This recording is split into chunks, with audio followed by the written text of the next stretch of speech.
everyone, it's Shane Conto, your Wasteland reviewer, and welcome to the Wasteland Retrospective here on the SPM Crew Podcasting Network. And this is my weekly show where my guests and I each pick a film related in some shape or form. And it's the first week of the month, so that means my wife Jess is joining me. Jess, thank you so much for coming on. You're welcome, Shane.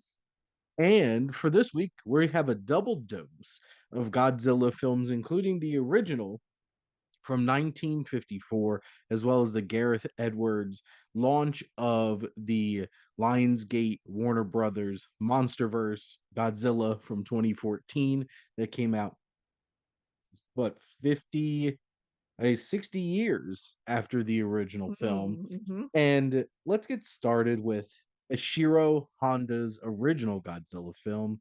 And after a dinosaur-like beast awoken from undersea hibernation by atomic bomb testing ravages Tokyo, a scientist must decide if a similarly dangerous weapon should be used to destroy it. Jess, what are your general thoughts on the original Godzilla? I realize I have actually seen this before when they got to the scientists with the eye patch scene in the lab. Hmm. But other than that, I enjoyed this a lot. I thought that obviously you can tell it's a guy in a suit. Spoilers if you haven't seen this and can't realize it's a guy in a suit. But I thought they did a good job of building up tension and not, especially for 1954. Said to Shane, this was pretty like high art for I don't know, maybe not, but it was interesting to see a movie from this era that didn't show the monster Well, until a lot of the way through it, I think. and there's a lot of really campy, over the top Godzilla films, including from the Toho era. Yeah, which is what I was thinking of, but not Yeah, this one. this is not. This original film is such a poignant allegory for America and nuclear power as a weapon. And this film only came out 9 years after the end of World Yeah, War II. which is wild. So And this the is, dropping of the atomic bombs because it was yep, 45 was the same year. specifically, this is a really bold choice to tackle this kind of film at this point in the aftermath of World War II, and obviously Godzilla being this nuclear creature. Hmm. And yes, it's a guy in a suit, but the costume design is Yeah, incredible. It like is so iconic. It is such a creative creature, and we'll get into that more when we talk about the next Godzilla film. he's lumpy and we love him for This one is particularly lumpy, especially in the head. I Um, love that for him though. and all the action's really incredible, and the amount of detail that they put in with all of the practical effects, Yeah. all the miniatures, Hmm. I love um, those. They're my favorite part probably is the miniature scenes. which when he's absolutely destroying Tokyo is Yeah. really impressive with all the different miniatures, the cars, the I buildings. mean, they're like one-to-one reproduction. There's a lot of detail on those. Hmm. I mean, you can kind of tell if you're really looking at it, but for the time, I'm sure that it was better than crappy special effects they probably have. Well, and at this point, if this was 2025, this movie came out, it would look campy and would hopefully have been done on purpose to I was be gonna say it kind would of tongue still in be. cheek. But like, this is state of the art effects. And you're right, they slowly built tension. That first reveal of Godzilla's head over that mountain is the first time we Yeah, see like you just see Godzilla. enough of them. And you get the roar, Hmm. which is iconic. Love the roar. So much great sound effects and sound mixing and sound design that really makes this feel so encompassing. And a special shout out to Akira Ifukube, who did the score for this, Oh because yeah, it goes hard. the theme of this, the no no no no no no no no no no Oh no yeah, no and no then no no all the times that it comes on, you're just like, hell yeah, doom hit me doom with that doom. score. It's just so iconic, and it just pumps it up. And because so many other Godzilla films have used this specific piece of music. You can't. Why reinvent the wheel if it's Mhm. already perfect? Well, and the music is great, and the effects are great, the action's exciting. But what makes this film stand out is that you do have a whole cast of characters that are Yeah, interesting. wow, I actually care about them. You have legendary Japanese actor Takashi Shimura, who had been in Ikiru and Seven Samurai and a lot of Kurosawa films as this main scientist. And even like the expositional scenes are engaging because these actors and like bring an authenticity to it. And also, this was fresh and interesting to bring in 1954. Like, Mhm. obviously, Yeah. we've had so many monster Well, movies. there's nuance to it Yeah. because it's like you have the people who are like, "Shoot it, just shoot it," the Hmm. people who wanna study it, Yep. and the other people who are, like, animal experts, or, like, the scene where they have the, traditional dance that they do on the island was pretty Hmm. cool with the big, ogre masks and everything. Well, and that's important too because this film does balance a lot of conflicting perspectives on things, and you have these island natives who, like, this isn't some kind of thing that's brand new to No, them. and they kind of are way calmer than everybody else about it, like, when he emerges, they're just kinda like, "Oh, there's Godzilla. Get your Well, stuff. Let's go take pictures." and it's that cultural kind of thing and that legend, and that builds some layers there too. And then you have Momoka Kochi's Emilko, who is this young woman who's the daughter of the main scientist who has that interest of like we can't just like Oh, yeah, she's destroy. plucky, Emiko. Yep, he's like you can't just destroy this creature, Mhm. like. And the film makes it clear like this thing isn't pure evil, Mm-mm. it's just a force of nature. Just kinda like the reasonable one, especially when they're all charging him, they're like, "He's over the hill." It's just like, "Hey, guys, dad, maybe don't." And then eye patch scientist Yeah. Akiko Hirata, who plays Dr. Shirazawa, which is very interesting because just realizing now that that's Ken Watanabe's character Yeah, yeah, Serizawa. Yeah. from the 2014 Godzilla, I and probably is He'd I don't be know proud of his. his grandson. Well, and it's that interesting kind of thing where it's like this man has created something that could kill Mhm, Godzilla, mhm. but like what are the Yeah. ramifications? And this film has that gray area of challenge. Like this is though the film's a crisp black and white Yeah. shot film, but like this story is not black and white. Mhm. And all the way up to like the ending is harrowing. It's not like, Mhm. "Yeah, we got it." Yeah. It's just like, What now? oh, it's like at what cost? It's like we just killed this creature. Mhm. Obviously they didn't because Godzilla comes back It was a hit, and they were like, "Alright, resurrect him." and it's just like, well, now we have to make 30 something movies about Godzilla now. I love them all. They're all so horribly campy. It's great. Well, I and love watching the 2 dudes in suits duke it out. It's great. like early Power Rangers influence Yep. of just I'm here for it. people in costumes and Godzilla power sliding on his tail. I love rewatching those Power Rangers episodes where you can see it's clearly just a guy in a series of cardboard boxes. Hmm. Well, and this film has a lot of depth. It has good acting. It Mhm, has good characters. It has interesting human conflict, and that makes it a lot more intriguing when there's a lot of time spent on the human beings in this. mhm. This film is only 96 They minutes. pack a lot into it. It's a compelling story and it takes you into some interesting places and challenges you as an audience member. And obviously, things got a lot campier from here, but I think the one of the other film that we're going to talk about, the 2014 Godzilla, brought it back to that more Mhm, serious, grounded perspective. And Godzilla minus one, which is mhm, not old enough yet for me to talk about on the show because the mhm, films have to be 10 years old. mhm. But that really Well, captured this was the definitely spirit as 10 well. years old. Yes, this film is Older significantly than our older. parents, in fact. Yes, this is like significantly older than 10 years old.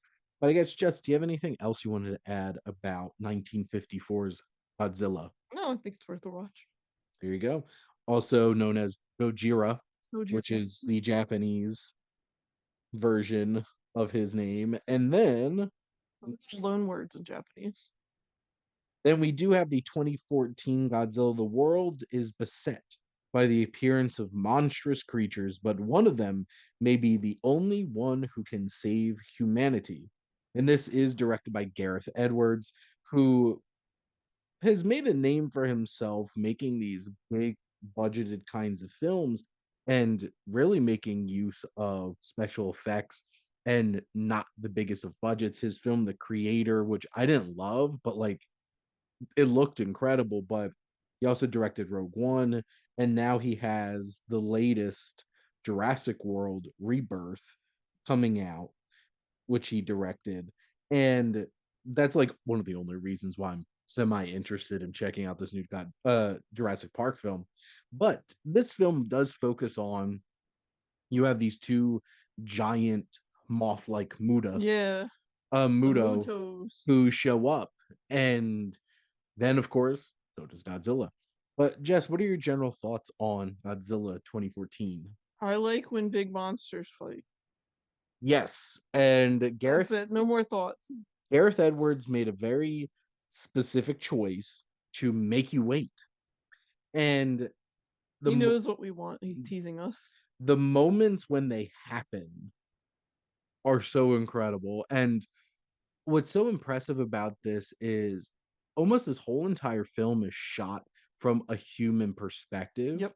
so that you get the scale, and these monsters are humongous. This Yep. is like the biggest Godzilla. It's not like the original where, they all the shots are from a distance, and that's not disparaging or anything. Mhm. It's just different. Well, you really wouldn't have been able to do that No, back that's what I then. mean. Now they're like, you know. With the special effects in this look incredible for an 11-year-old movie at Yeah, this they still point. well, they kind of did the Jurassic Park thing, right? Like they showed them just enough. Yes. And you got to see the scale, the massiveness of these The tsunami. monsters. And yes, they build up tension and show like Godzilla coming out of the ocean is going to cause a tsunami. Like, of course it is. Mm-hmm. And He's massive. you it teases you with like, they show the aftermath of the Hawaii fight on the Mm-hmm. news afterwards. But when you finally get to the climax of this film and just the monster fighting is incredible. And you know, this had and we both saw this together back in 2014 in theaters. Summer of 2014 was a great It year brought for me back movies. there, made you say, hell yeah. When Godzilla's spines start lighting up Everybody and clap.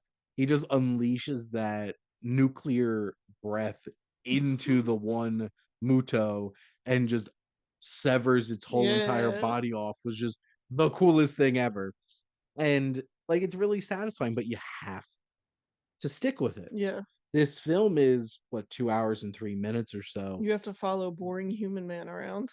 Well, and that's the challenging thing because one, the opening scene is really awesome with Ken Watanabe as Dr. Sirisawa and Sally Hawkins' character, um, Vivian Graham, and you see like they find, oh, what are these giant We monster should poke him a bones little and bit. stuff like that. And then you have this incredible opening sequence with Bryan Cranston and Juliette Binoche, who plays his wife, and they both work in this nuclear power plant in Mention all Japan. work. Great show, by the way. Yes, the spinoff Monarch Amazing show. is a great show, and I can't wait for the second season to keep expanding this lore. But that opening scene has so much emotion I because know. it's just like this movie did not deserve the level of acting that Bryan It's Cranston the brought Phil to it, Collins effect, where it's you didn't have to go that hard, but he did for us. and he's only in it for the first act before infamously, they unceremoniously kill him within the first act of the movie. Watching this now, I kind of get it better, I think, because I think the whole point is that there's nothing we can do to affect this, really. No. Well, and I understand here's the thing, in a vacuum, it's really well done because it builds emotional stakes, and he was fantastic for the first third. My biggest issue, and I don't have a problem with them barely showing the monsters either and making us wait, I get it. but you have to give us characters to Yeah, he was connect kind of with. just normal human man. And Aaron Taylor Johnson's Ford Brody is bland. Even his name is kinda boring. He's a soldier, he's a bomb expert, and that's it. He's a bomb expert, he's a husband and a father. I feel like they could have done more with him being a bomb expert too. Everything he Yeah. does has nothing really to do with that except Until him like the sneaking back in. very end. Up Yeah. until like the very end. And he doesn't have any personality. And He's a dad, Shane. this He's is trying to not get to his wife and child. this is not Aaron Taylor Johnson's best performance. His He's got American charisma. accent is not great. You didn't see that comic scene? And he just is very bland and flat in this. And I get it. It's supposed to be putting us in with a huge, like regular people, but like there's regular people that have Well, he personality. had no quirks. Back when I was writing, that's what the feedback I got most commonly Mhm. was that they had quirks. And I'm like, thanks, I'm mentally ill. And I try to put a little bit of that in characters, Well, but he doesn't have any quirks. He's just human male number 761. and his wife is nurse, mother, wife. But Nurse is the most common occupation, I believe. Elizabeth Olsen is really Yeah, talented she's cute. and shows personality in this. Like he's very empathetic. It's just Ford's very flat. And the fact that we have to spend so much time with him just kind of those moments don't hit as well. There would have been no second date if I was his wife. But when you get like that train sequence is incredible. Yeah, that was great. The that whole tsunami in Hawaii, the incredible skydiving sequence which looks Yeah, the absolutely halo, incredible, and with the whole music from the beginning of 2001: A Space Odyssey. and he sounds like me climbing a flight of stairs. Seamus McGarvey, who's the cinematographer for this film, does an incredible job. This movie looks great, and all of that really works, and it keeps you engaged enough. And even like Ken Watanabe doesn't. He's very stoic and very reserved, but he has presence. Um, and you have like the likes of like David Strathairn, who is a really talented actor and Not brings Gary presence. Sinise. Not Gary Sinise, which Jess thought was Gary I Sinise. thought from the back of his head he was Gary Sinise. That's This okay. this film has incredible action and monster fighting when it does. Bryan Cranston made the first act of this film feel so great. Yeah. Anytime it's leaning into the filmmaking and the tension building and the suspense building and the disaster elements, it works. When we're really just stuck with Ford, the movie is considerably less Well, interesting. everybody around him is so much more interesting. And in general, I think it's not enough to sink this film because, like, I still really enjoy this. I enjoyed this a lot more than like. I feel like the last couple times I had watched this, perseverate on just how uninteresting he is. Mhm. I do think that this film could have been a little tighter. They could have moved a little quicker with some of like the military stuff, Yeah, they spent a lot of time on the US military. like building stuff up. Like this probably could have been like an hour and 50 minutes or 45 minutes and still really would have worked. But at the end, like this is a really impressive start to this franchise that just kind of had a huge drop off in the second one because all the human characters were terrible and were so uninteresting. But the monster action was peak for sure. Yeah. And then now it's just leaned so heavily into campy, ridiculous, over the top that this doesn't even feel like the same world anymore. And I think that's Mhm. why I loved Monarch so much because it felt like Oh, this yeah. one. Monarch Kurt Russell. Kurt Russell and all the characters, honestly, Mhm. when any of them died, I was upset about that, which spoiler alert for Godzilla movies where everyone could die at any time, really. People die. But I guess, Jess, do you have any other final thoughts on Godzilla 2014? No, I like big monster smash. Now, one last thing. And Bryan Cranston. Oh my god. I didn't even realize this is Alexandre Desplat did the score for this. Oh, your boy, Shane. The score is great for this too, and it's nothing like the original Godzilla I feel score, like it which was a has choice. overtones of it though, because you can kinda in the beginning kinda hear the "da-na-na, na-na-na," but it's just a very faint, and then never again, which I can appreciate that. I think the technical aspects of this film are just off the charts. It really comes together. And at the end of the day, this is a great start to a franchise that I don't love. And because I think it's gone in directions that I I liked what really worked here, and I would love to see more of They didn't this really kind of pick thing. up and run with that. No, they went in other They were directions. like, "Oh, you want some monster punch and slop open wide?" But at the end of the day, I don't make these movies, and I just sit back and try to enjoy them. Well, and then you got Godzilla -1. Yes, which was incredible. You should all go check out. Still haven't seen it. That is a wrap on another episode of the Wasteland Retrospective. Next week, Mike and I are going to be doing a double dose of Adam Sandler 90s movies with Happy Gilmore Oh. and The Wedding Singer in preparation for Happy Gilmore 2 coming out Oh, I do like The Wedding Singer. in July. The Wedding Singer is the best "Won't somebody please actual kill is me?" the actual best comedy that Adam Sandler has made. Honestly, one of the best depictions of having a crash out or a mentee B I've seen as someone who's had several. Yep. And next month, Jess and I will be taking on a couple of dark 1980s fantasy animated films with The Black Cauldron and Fire and Ice. But thank you for listening. Make sure to like, comment, and share on this episode. What's your go to Godzilla film? Do you prefer the more weighty, intense, serious ones, or do you love watching Godzilla power slide on his tail to double drop kick other monsters? And make sure to follow or subscribe wherever you listen to your podcast. The SPDM Crew Podcasting Network is ever expanding. We have so many great shows with all different types of content. And if you want to join the crew, make sure to reach out to us on our website, whether you have an idea for your own podcast or you want to be a guest on one of ours.